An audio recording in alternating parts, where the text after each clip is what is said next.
سیاسی نقصان پہنچانے کے لیے میری داڑھی کو بھی سیاسی نقصان پہنچانے کے لیے میری نماز کو بھی ٹارگٹ، سیاسی نقصان پہنچانے کے لیے جتنے شاعر اسلام تھے نماز کو بھی ٹارگٹ کیا گیا، الحمدللہ کو ٹارگٹ کیا گیا، انشاءاللہ کو ٹارگٹ۔ میں سمجھتا ہوں یہ بیوقوف ہیں، سیاسی نقصان تو دور کی بات ہے، میں سمجھتا ہوں میرا ایمان اور مضبوط ہوگا انشاءاللہ کہ 31 مارچ کے بعد جو صورتحال بھی ہوگی اس داڑھی کا دفاع میں اس سے بڑھ کے نماز کا دفاع سے بڑھ کے کروں گا انشاءاللہ میں۔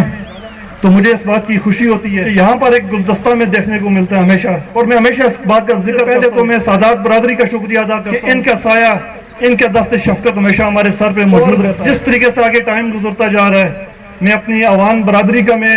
ان کی طرف سے جس محبت کا اظہار، جو محبت میں اضافہ دن بدن ہوتا جا رہا ہے، انتہائی مشکور ہوں۔ تندی برادری ہو گئی یہاں پہ، ہمارے یہ چودھری برادران یہاں پہ بیٹھے ہوئے ہیں، جو دون برادران بھی یہاں پہ موجود ہیں، میں ان سب کا ہمیشہ شکریہ ادا کرتا ہوں۔